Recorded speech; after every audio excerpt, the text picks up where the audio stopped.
What's good, everybody? Welcome to the Maker's Mindset. My name is Karabo Masemola, and I'm your host. I do not sit alone. I've got the king himself over here, Reason. Some of you may know him as Sizwe, Alakine. How are you doing, my brother?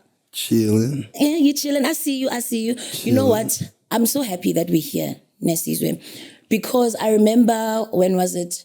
I think it was about a month and a half ago, we bumped into each other at Bram. And I came to you and approached you and I told you, I'd like to have you on a podcast. And you didn't think twice. You were like, yes. So I'm glad that you answered the call. Really honored to have you here. Yes, ma'am. Just tell them out there I'm not an asshole. You must tell them out there I'm not an asshole. Yeah, you're not. You're an absolutely cool guy. And you know what I like to do with cool guys? I like to break ice. So I've got some questions here. I break ice, whether it's in drinks or whatever, but in this case, we're breaking ice in the conversation, right? So I've got I'm a question. I need to know. So you're going to pick 3 questions from here. Before we get into the deep stuff, we're getting to know you on a lighter note. Okay. So let's start with the first one, Sizwe. I wonder what's in here. What did you have for breakfast? Let me read you the question. I want to read it myself. Okay. So the question, Lena E.T. If you had to play one album forever, which one would it be? Lauryn Hill, Miseducation. Okay, and why is that? The Miseducation of Lauryn Hill for me is the best album in the world. The writing, the storytelling, the concept, how she used the skits of the children in class to talk about love, learning about love in a classroom when she was learning about love on the streets, So she was miseducated. She was miseducated, right, yeah. So that was the thing about the album. All right. And so, yeah, man, it's a perfect album. Like if you're into writing, you're into words, you're into, melodies, you get to... She takes you on this journey where she has like different variations and different stories that speak on love, Yeah. The way you love other people, the way other people love you, the way you love yourself, and so on and so forth. It's a brilliant album. And Oyazi, for me, as someone who's been following you for quite some time, I've noticed your storytelling skills. I love how you're able to switch from storytelling in English as Reason and also being able to tell stories so fluently in vernacular languages or African languages as Sizwe Alakine. That's absolutely beautiful. I see where the influence is coming from. School fees, 7 impela. All right. The second question. Which artist are you currently listening to? I feel like we can definitely afford to get another question because I feel like it's very close to this one. Yeah, very much. All righty. So time for the second question. Sizwe Alakine. All right. Let's see. Lena E.T., what is your favorite dessert? Dessert? Yeah. Phela ngiyakubona wena ukuthi umuntu wama 3-course meal, starters, full meal. What's your favorite dessert? Are you an ice cream guy? Dog, I'm from Katlehong. What are you talking about? What do Katlehong niggas eat after Definitely inyama? No dessert. What then? Unless you're talking about Ultramel and some like keke or something. I wouldn't necessarily call it my favorite dessert, but one of my favorite drinks when I'm out is a Dom Pedro. Oh. A Dom Pedro is like it's like a milkshake with amarula or kalua in it. So you like cream liqueurs? Is that what it's called? I think that's what it's called, a cream liqueur. Cream liqueur. Yes, this is cream liqueur. Yeah, if it's wrong, in the comment section. Let's get one more question, Sizwe. Okay, these aren't as bad as I thought they'd be. I thought you were going to ask me, who did you have sex with yesterday? I could ask you. Are you going to answer? I don't remember her name. I'm kidding. Reason. What was the reason for that? Quick. What is your favorite movie, Sizwe? You're a storyteller. You're always making movies in music. But then when it comes to sitting down and watching something, what's that one thing you could watch more than once? It's funny, the Die Hard series, right? So growing up, I grew up in my grandmother's house. Well, maybe for like the first 7 years of my life. Yeah. I was in my grandmother's house, and my uncles were living in my grandmother's house. I had 3 older uncles, and they were all into movies. You know, Yeah. you know, especially action movies. And I remember I guess, now that I think about it, they were binging. Okay. They were binging Die Hard 1, 2, and 3. And they were watching Die Hard 1, 2, and 3. In succession, in succession. Okay. And, you know, somehow, I mean, I was never allowed to watch these movies because they had age restrictions. But the room to my mother's door, I mean, the door to my mother's room, sorry. Yeah. The door to my mother's room was facing the living room. So from that room, you could actually watch. So I sat and I watched this whole thing, but it was so fascinating because the storyline is just so incredible, you know, for a typical action comedy, you know, because that's what Bruce Willis was doing at the time. He was doing action comedies. It's like what you see from Bad Boys right now, or anything Kevin Hart is doing now, you know. But to find like a really dope storyline and crazy, crazy plot was really, really like interesting, especially also the stories somehow linked. Yeah. You know, I really enjoyed that. So it kind of stuck with me for a while. So action comedy is your thing? Not really the whole genre, but that particular movie. Got you. Yeah, that particular movie is one of my favorite movies. All right. Well, Reason, the ice has been broken. Yes, ma'am. Right? So we're going to get into the chats. I think it's important for me to put it out there, Guti.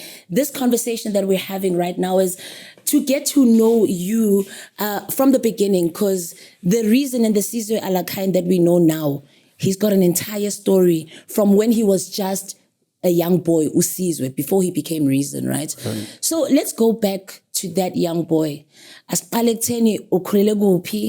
What your background is like, what type of upbringing you had. Yeah. I had a cool upbringing, I guess. Yeah. I wasn't a rich kid, really. But, you know. Nah, not even. Okay. Like, so there's 2 parts to it. There's my upbringing up until about when I was 9 years old. All right. And then my mother remarried, and then that's when I moved to Katlehong.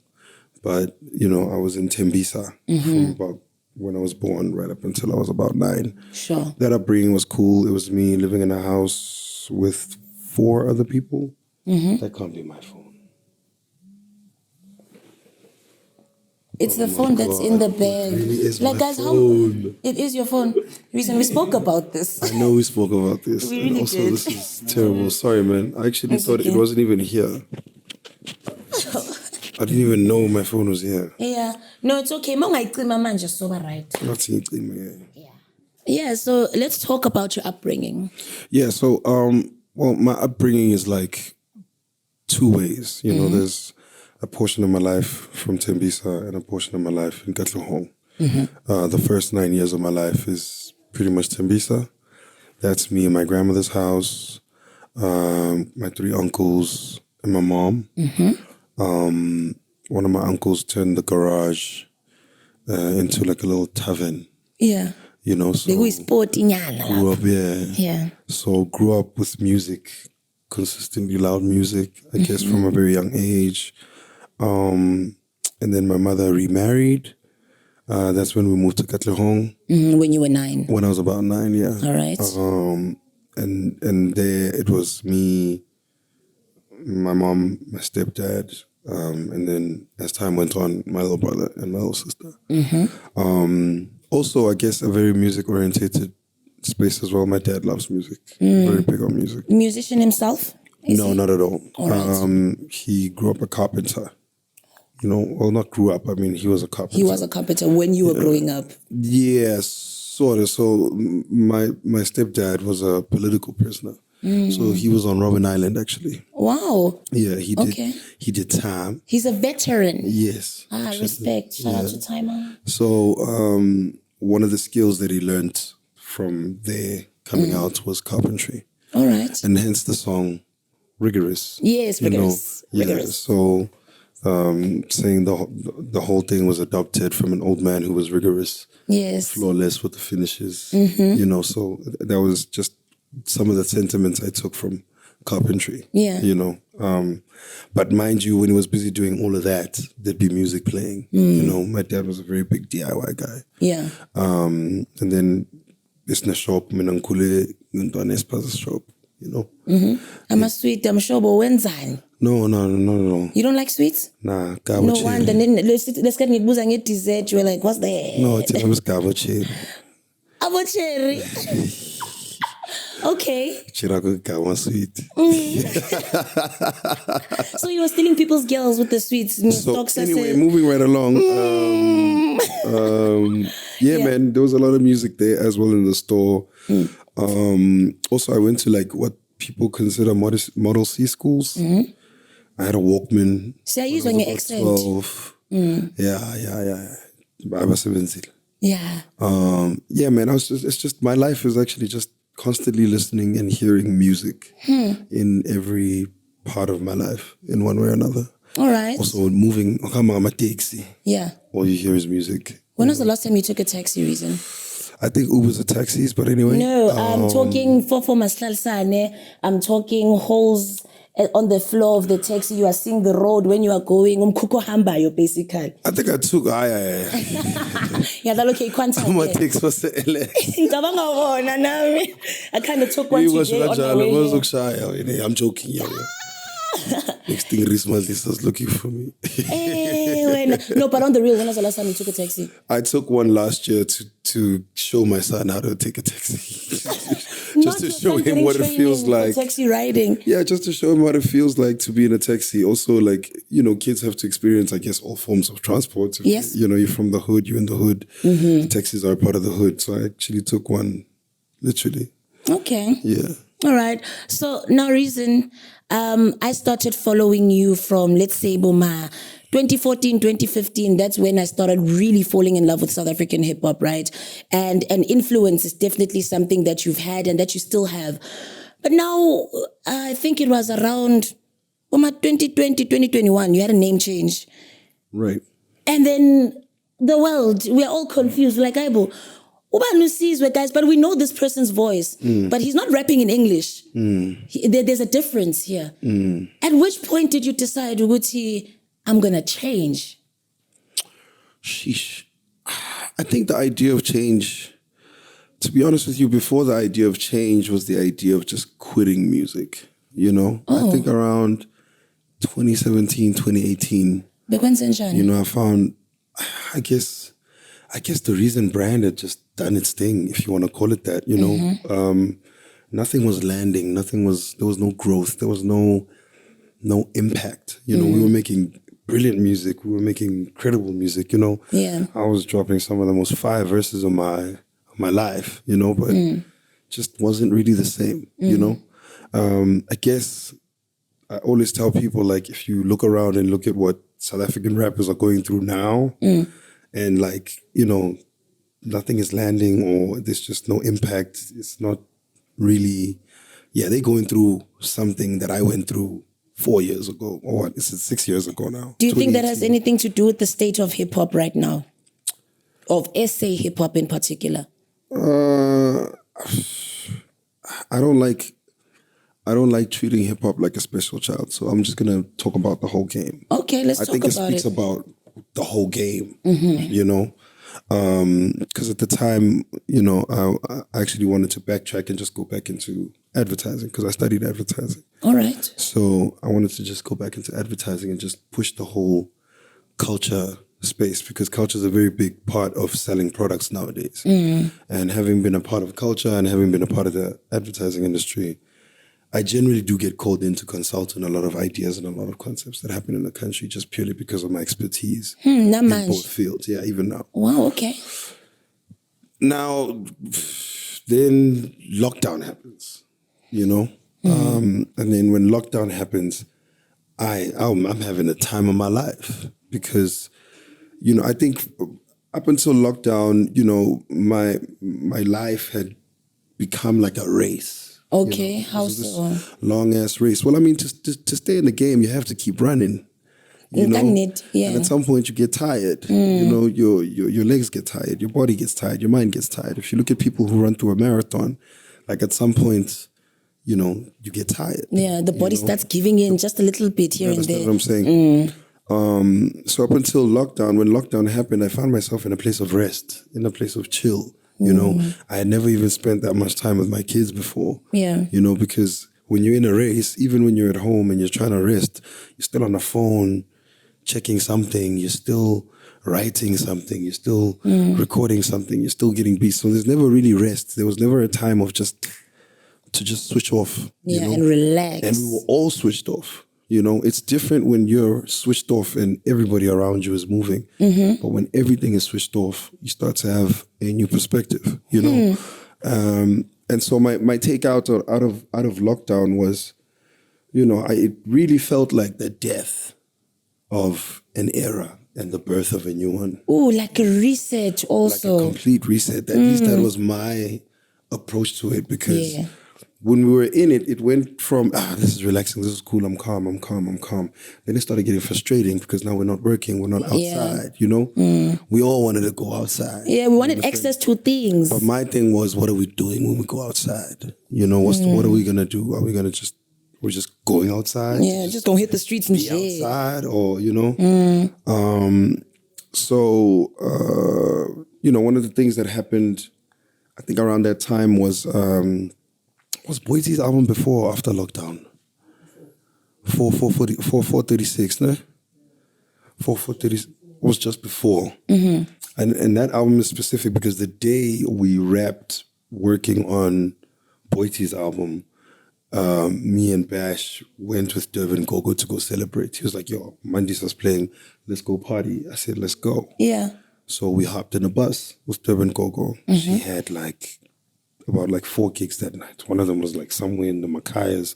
Oh yeah, she had 3 gigs. One of the gigs was Gabza's gig. It wasn't even a gig. It was just Gabza's gig, and she just wanted to pass by. Which province were you in? I don't remember what province we were in at the time. It was a minute back though. That was a while ago, yeah. Okay. But what was cool about that trip is I got to see something that I used to see back in 2005, 2007. What was that? I was seeing a culture. Yeah. I was seeing a culture of people who had a language, people who had a dress code, people who had a sound, people who had a look, people who had dance moves. This an identity. And I'd experienced this before when I was going into hip hop, because when I met hip hop, I was seeing people with a look. I was seeing people with, a sound, people with a state of mind, with a language, with dances, 5 elements of hip hop. And it was so dope. It was just so dope. And the music was just dope. You understand? And you were like, even me, I want. I was like, yo, this is nice. I really fuck with this, Yeah. So I started experimenting on the sound with my people.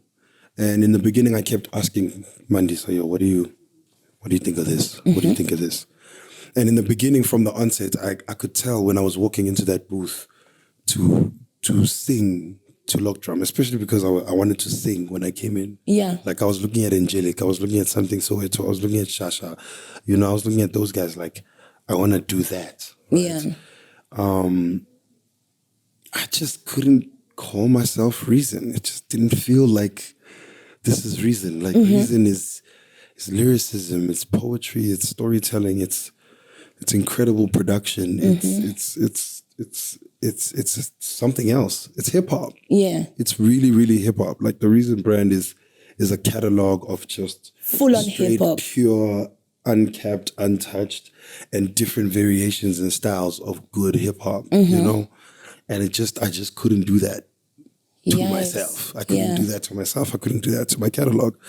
But more than anything, going back to the reset, I felt like I wouldn't be doing myself justice if I didn't want to go back into music as a new person. Because it's either I leave this whole thing and I just go get the bag, because really advertising was going to give me a bag, or I'm going to go back into this thing with just a mind fuck. Let's just say we wake up one day and he's a new person. Yeah. It was literally what would happen? that. Right, yeah. And also it started coming from, around the time, man, the piano was just derogatory and just dirty on the one side and super clean on the other side, which is why I was leaning more towards this side. Because I was saying, Bekumessy kancane nje. Wayeningalala emakhaya, you know? And then so I'd always listen to these songs like, oh, I wish this guy rapped more. You know, I wish this guy added more flows. I wish this guy had a storyline. I wish this guy... And then after some time, I was like, why am I not this guy? Yeah. Like, why am I not the guy that's doing these things? You started to create that guy. So I started to create and that become guy. him. I started to manifest that guy. And then somewhere along the line, I bumped into Matumani. Yeah. And I was like, yeah, that guy is doing what the guys are supposed to be doing. Yeah. That's the guy that's doing what the guys are supposed to be doing. Let me go chill with that guy, you know? Yeah. But doing it as Sizwe was an intentional decision to actually come with something new. You know, I believe, going back to answer your question, a lot of people that are suffering, a lot of artists or a lot of creatives that are not really impacting the world, I feel like a lot of it has a lot to do with, especially the seasoned ones, a lot of it has to do with the fact that you're still doing the same thing we were doing before we were inside. You know? In 2024, I think after lockdown, everything that was... In 2024 or in 2020? No, I'm after saying lockdown? in 2024, right? Oh, okay. When I look at what happened in 2020, sure. Like, I think if any artist is still on the same page they were on before we were in lockdown, you are going to die. You're not going to make it into the new world because it really is a new world. A new world order. We're not making music the way we used to make music before. We're not even releasing the music the way we used to. Think about it. Do you remember how we even used to release music before lockdown? Yeah, no. It used to be a Twitter post. Now it's TikTok challenges. Then after the trend, radio would pick you up, and then, you know what I mean? And then you'd have 3 months on the radio. Now it's like, yo, it's different. Yeah. You know, everything is different, you know? So I will always embrace even... That's why I say, if you look around, the people that are surviving are people who are evolving. You know what I mean? I put up a post the other day where I was really like telling DJs shit. Like, you guys can't complain about these actresses and models and people who are non-DJs becoming DJs. They're evolving into something that was a part of them somehow in one way or another, right? You should be doing the same thing. You know what I mean? Like, without putting them in a victim. Like, imagine if Prince KB came out and said he was an actor.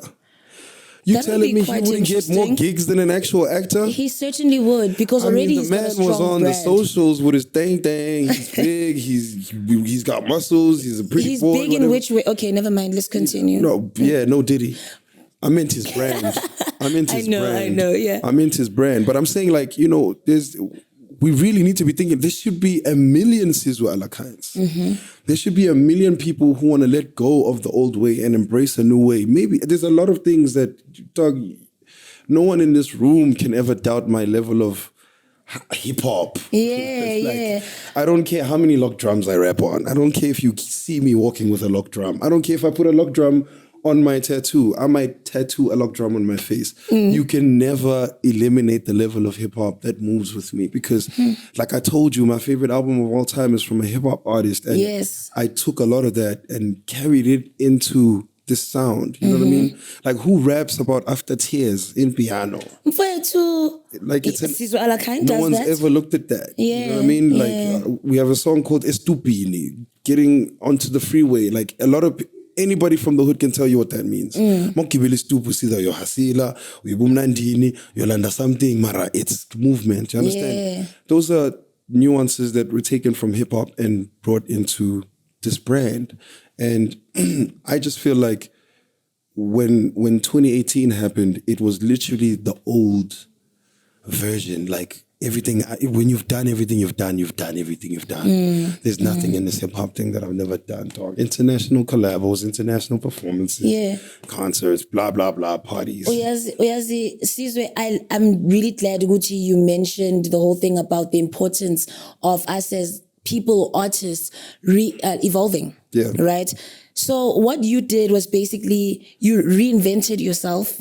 you repackaged, you rebranded. Right. Actually, what has the rebrand done for you? I can see Uti spiritually, it's done a lot for you. You're starting to see yourself in a different way. You're manifesting differently. But what are the changes that have happened in your life on a more personal level? Besides what you share on the socials. I mean, shit. And music videos. We made money. We're making money. Of course. But I don't know. I don't know if the conversation around that is more about what it's done for me personally. Like I'll be happy and I'll survive even in the worst conditions. You know what I mean? Yeah. I don't think that is an area of concern. Yeah, spiritually, some of these things don't come together if you're not even right spiritually. Yeah, so it's not a matter of you do these things right and then your spirit is correct. Your spirit is correct and then you do these things right. Yeah. But here's another thing that I've started to realize, you know? Like, have you ever wondered like what the purpose of your podcast is? I have. Like when people see this, like what do you want it to do for them? Right? Yes. And I think the more people start to think about that in terms of what we do and how we do it, you get to realize like one person's evolution is an opportunity for 100 more, right? Yeah. Because I'm just a better version of something I've seen before, right? And my excellence is only going to create a better version of someone who has witnessed me do something. Yeah. You know? So when we're all looking at LeBron James being great, we don't all have to know how to play basketball to be inspired by that guy. You know, we don't all have to know how to run to be inspired by Caster Semenya. You know, and we're talking about somebody who's dealing with other things. She has to win races while she's fighting over herself you know, and her identity in this world. There's a million people out there who are probably watching this podcast who go through that, you know? So I think the evolution of Sizwe Alakine can only breed the evolution of another great artist. There's probably a great rapper out there, phenomenal rapper out there, who has no space within the conversation of rap. Because also I keep reminding people, yo, you guys keep embracing like your Kendrick Lamars and your J. Cole's. There's no space for those guys in South Africa. Yeah, zero. No but somehow they win awards, no matter South African hip hop awards. I'm just saying though, like artists like me, like a reason. It's very hard to be a reason in South African music, or in the current climate of music. I mean, a lot of the music right now is stripper music. It's I'll shoot you music. It's I got ops music. It's I sell drugs music. It's I do drugs music. It's go do drugs music. It's go crazy music, right? And that's wild. Then there'll be an artist who wants to tell you about don't do drugs music, you know, or go to church music, or pray more music, or after tears, right? Yeah. And in the current state of hip hop, things like that are considered as boring, too serious, it's the era of social media and whatever. Right? Yeah.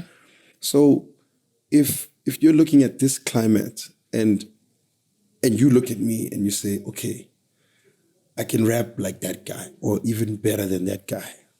But that guy makes me aware that if there's no room for me this side, I can go this side. And if there's no room for me this side, I can go that side. You know? Yeah. Like, I'd like to be a good example of getting rappers or artists to evolve from the box of you're hip hop or you're what. Yeah. Like, you heard the stuff that we're playing now. We're even rapping on Afro tech now. Yeah, I heard that. We're chasing that sound because we just love music. I'm so glad, Uguti, you touched on the part of basically using influence yako to support or put on younger artists or help them with their evolution. Right. You know? So you house young talent here. You have a production company. Yes, we do. Let's talk about that because I think it's important for us to know, Guti, reason became Sizwe Alakine for a reason, you know, right? That evolution had to happen so that the evolution continues to evolve others. Let's talk about how you go on about helping others evolve. Well, let me correct you. Okay. Reason is Sizwe Alakine's ghostwriter. Oh. Yeah. Oh, okay. Just in a different language. He's a ghostwriter for Sizwe Alakine. Got you. Yeah, mina ngibhalela layout. That time y'all are the same person. That's so crazy. That's so crazy. That's wild, right? Yeah. 2024. The conversation around young talent, I guess around, the 2018, 2019, 2020 era, me being the Matelugufa that I am, I started writing music for other people. I started wanting to take these great ideas that I used to have for myself and give them to other brands. Just from, studying the business and working out the simple economics that, I can release a song and it'll probably do this much. But if I give it to you, it might do more. It might do more. Right? Yeah. Forever, right? Because publishing is a forever business, Music careers are a temporary business, Yeah. And so within that space, started writing for one artist, started writing for two artists, started writing for three artists, then started having a need to have a team. All right. Because, there's a lot of artists out there who great performers, great singers, but not good writers. Yeah. And we're talking about some of the biggest, some of the like superstars. So I then started wanting to take this space seriously because having gone around, especially with piano, when you go, you get to realize when you go to different studios, like if you go to Melo and Sleazy studio, if you go to Kabza studio, if you go to Maporisa studio, Melo and Sleazy, Kabza and Maporisa are working on Melo and Sleazy, Kabza and Maporisa's albums. Sure. They created these, and it's such a great thing that piano's created. So I saw this in Llanos, where we all commune together and we live together in the purpose of waking up together to create songs in the search of making something that's going to get us, out of this commune, take us to a high level so we can bring more people into the commune, And I kept seeing this happen in different corners. Every label, every corner pretty much has one by now, every camp. What is it called? It's called a camp. One. I guess they called camps, studio camps, Sure. Where we become a production house is ours is fundamentally built for others. There's a lot of artists out there who don't have camps, who don't have the privilege of going to hang out with Melo and Sleazy and camping there for a couple of days or hanging out with Pori or going to all these different places. So me and my partner, Sean, got this deal with a publishing house to then create like an official production company. A music production company. So if you think about how production companies work in TV, that's what we do. Yeah. We pull up, you tell us what you want to do, you tell us the album that you want to have, and we take you through the steps on how we're going to make it, and we get all the different resources in the studio. We get all the artists, we get all the producers. Yeah. We get everybody in one room to come and work on your project. And because of that, we've had to partner up with a few of those artists. One of them is Mtakati Kush. Another one is Lioness Ratang. All right. And then there's others, like other people that are around us. There's Omid there, there's Chicho Machigicho. These are all artists, but I work with them as songwriters and producers, on other people's projects. Because also when I meet other artists and they want me to write like, melodies or they want to sing, I bring singers in to help us write. Okay, you outsource. You know what I mean? Yeah. But also to introduce this generation to that forever business, because it's and it's so sad because in the era of music that we are in right now, everybody's just in this rush to have a song out and in this rush to become a star, the paperwork, the legalities, like the little things, the minor things that actually take care of you. And the samba sign in the long run. Yeah. Even worse, konabanga sign next. There's no admin, and so we on that side we create some sort of agency that helps those kids understand that business and to operate and to move the right way, manage the right way.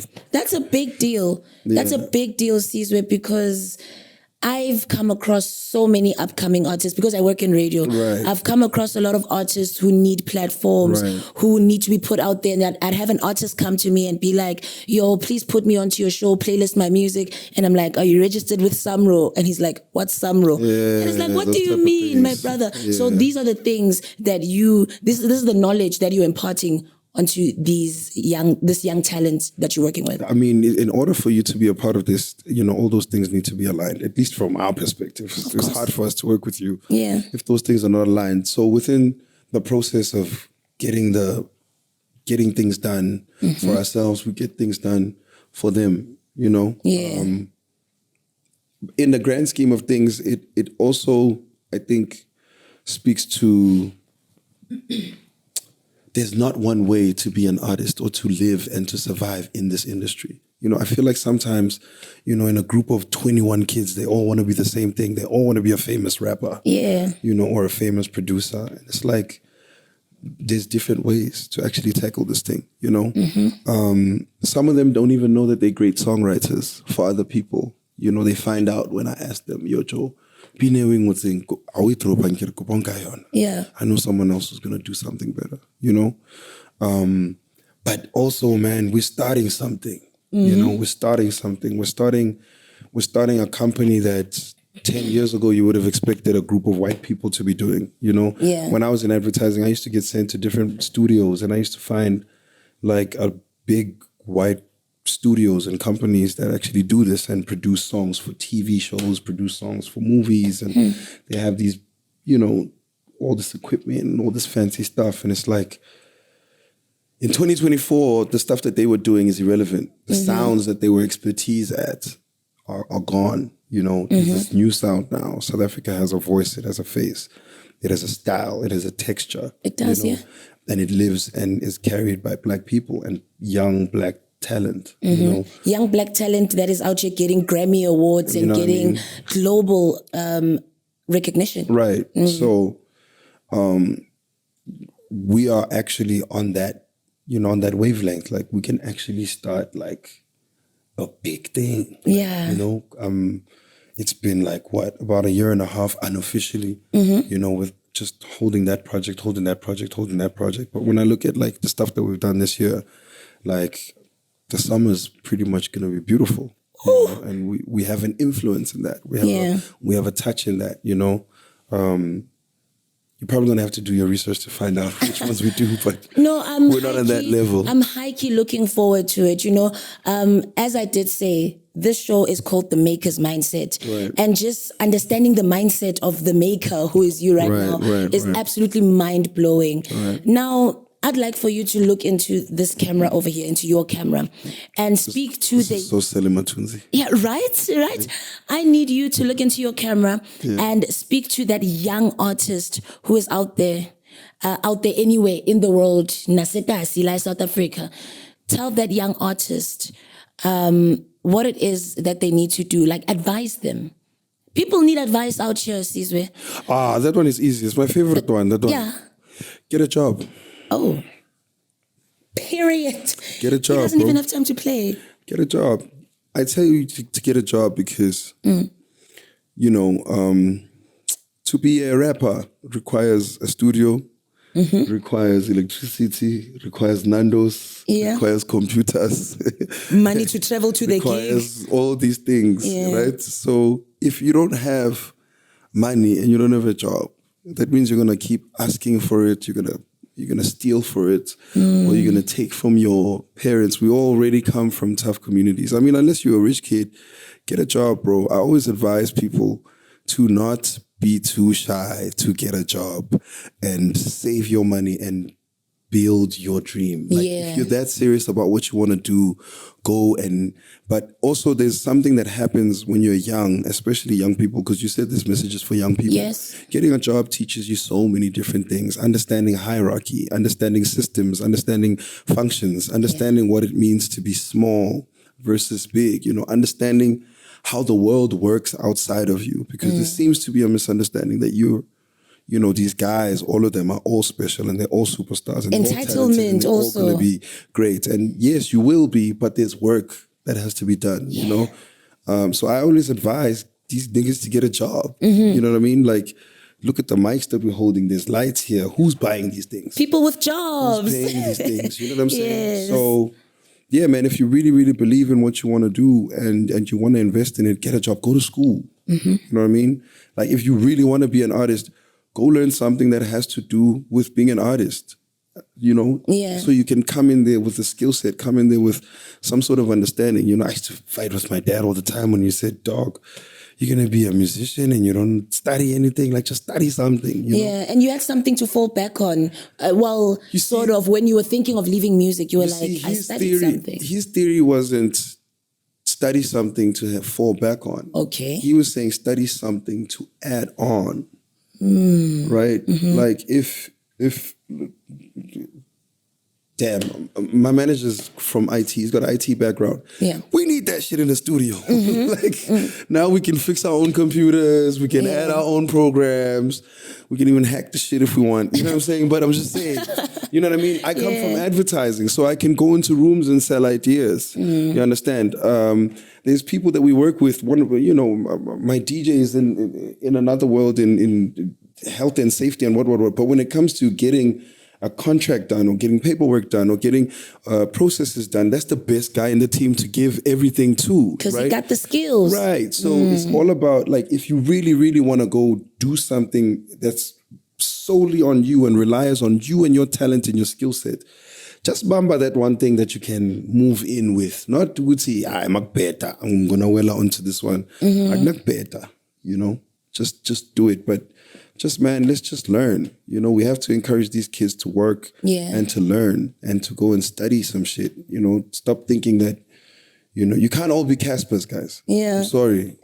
Can't all do it without a matric. Can't all do it without a skill set. You can't all do it. You can't. This is one of him, you know. But if you turn around and ask Zex Bantwini, he'll tell you something different about actually studying and how it's helped being in the music. If you ask me, I'll tell you how much that's helped me, you know? So, yeah, that's solid advice. Real talk. Solid. So just before I let you go, just before I go, because this is your space. Watch that, she gonna let me go in my own. Imagine. So, in your production company, your music production company, do you have space for more talent? Space, there's always space. Okay. I mean, we're constantly on the search for it. But I think the one thing that's important to clear out is, to make clear is, we're not a record label. You know what I mean? Like, we're not, you know, and I think that's why we're actually particularly in the production space. You know, we're not in the business of taking on artists in their careers. We take on artists' albums and we produce them and we let them go figure something out, you know, and figure their own thing out. There are some special cases, I guess, because, you know, we're kind of that connected, where we can help with your deal as well, you know, as part of that, you know. But it's not our main focus. Our main focus really is to collaborate with talented artists out there and create for other talented people out there, you know. It's called the writer's block, you know. It's the writer's block for artists with writer's block, you know. Yeah. You come to the block, we write, and that's what we do. This is called the writer's block, where we're at right now. Hi, Bo. Such an honor to be here. Welcome to the writer's block, you know. Yeah. You know, and so our chat about looking for artists is, more than artists, we're looking for songs. You know, we're looking for the creative. You know, it all comes down to a song. All great artists are known by their songs, you know. Yes. If I say Michael Jackson, you think of all his greatest songs. If I say Beyonce, you think of all the Beyonce songs, you know. If I say Kendrick, you think of all the great songs, you know. Yeah. When I say P. Diddy. Songs aren't the first thing that come to mind, but okay. So, and that's a super talent. We don't have space for that. Yeah. Right? We don't have space for people like that. As talented as he is, we don't have space for things like that. So just to send the message out there nice and clearly, like, you know, we find artists and we need them. You know, we need them. We need their energy. We need their talent. We need their spirit. You know, we need their fire. That's the criteria. Energy, spirit, fire. And great writing. Great writing. Great writing. There wouldn't be a purpose for this if it wasn't about the writing. The music is being produced because of the writing, or the writing is being written because of the music. Yeah. So yes, we are looking for artists out there. And where does one shoot their shot? That's the thing. I think this works when we find you. Oh, so umuntu mela trend ala be viral, and Not then you're even gonna some hit of the guys. up. Like I mentioned, some guys that you don't even know. Yeah, you know what I mean. Yeah, actually. But I actually the best advice I can give you is, trend. Okay. I'm your trend. Be visible, be out there. Let's hear your songs. Because in our world, we don't listen or watch, for the same things when an artist breaks out. Like we looking for specific things that could benefit the whole culture. So when for example, when we're looking at who's your boy? One of the Quellas, Blue Papi, Yeah. See, when guys are looking at the Quellas, they see a bunch of rappers and this energy and these young kids, and that's definitely what they are. But when we listen to their music, like when we listen to that Blue Papi album, we're listening to something else. We're hearing a writer, we're hearing a musician, we're hearing a producer. Yeah. See, and now that's somebody I feel like, I should be calling that kid to come through and give that energy to the other artists. He's still got his own career going. When he's coming to the writer's block, we're not gonna like house him and then give him. No. We're going into a business of writing and songwriting, and publishing, and that's what I mean. Like we look for those nuances in artists. The cookists must cook. Right. Basically. Yeah, we're looking for chefs, not cooks. Oh, chefs. Okay. Yeah, I see you. yeah. Listen, Reason, thank you so much for your time. And also You're thank you for welcoming us into your space, the writer's block. It's been great. It's been lovely. But it's a great honor to have come here. What do you mean? Wow. And then he's single AF right now. Ask for the DMs aren't open. Okay, but anyways, it's fine. We got heaters for a reason. Listen, heaters for a reason. Hi, well, guys, listen. Thank you so much for tuning into the Maker's Mindset. This is me with your boy Reason, Sizwe Alakine. What are you gonna go make now? What am I gonna make? I'm gonna make some radio. That's what I'm gonna make after this. Okay, all right. Right? Love you all so much. Please leave some comments down below and let us know who else you might want to see and spend some time with on the Maker's Mindset, because it's always great to understand the mindset of the maker. Reason, thank you again, my brother. Thank you for having me. Thank you for coming. You're more than welcome. Thank you. To come back, just come back with less makeup. I'll come back with less makeup. This is a lot of makeup in this house. Yeah, but a girl's gotta look cute. You can't be in the same frame as the whole Sizwe Alakine. You go through a lot to look cute. Right. But I look cute even without the makeup, right? I will never know now. You walked in on me with my makeup on. Yes. Okay, next I felt like I was at Maybelline. Well, thank you so much. Shout out, y'all. Bye.